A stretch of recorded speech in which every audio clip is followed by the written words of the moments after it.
I'm Chief Simon. We will discuss about TECO's Ballast Water Management System.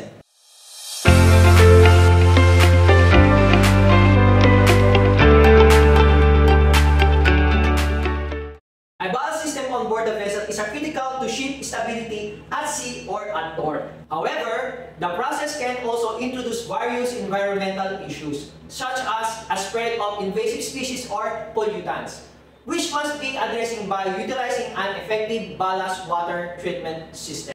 This is where TECOS comes in. Over the years, TECOS has developed modern technology to provide solutions to marine pollution in ballast water and manage the ballasting and deballasting operation process.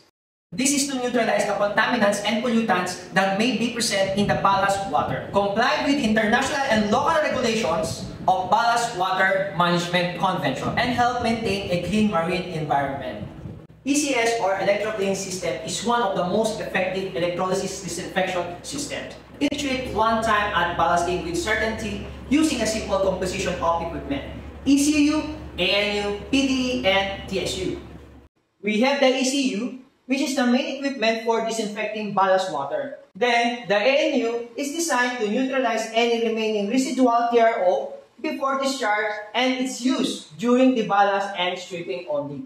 Now, we move to the PDE, which supplies the necessary current to the chamber after converting 440 volts AC to DC, depending upon the salinity of the water. This enables operational controls and facilitates ECS electrolysis. The TSU measures TRO concentration during ballasting and deballasting to maintain the proper TRO concentration level for efficacy, disinfection, and neutralization.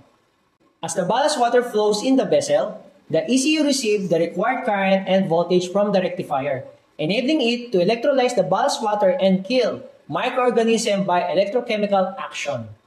After treatment, the treated ballast water is stored in the tank during the voyage. During this period, TRO, the residual hypochlorite, remains active in the ballast tank, preventing any regrowth of microorganisms up to 30 days after the treatment.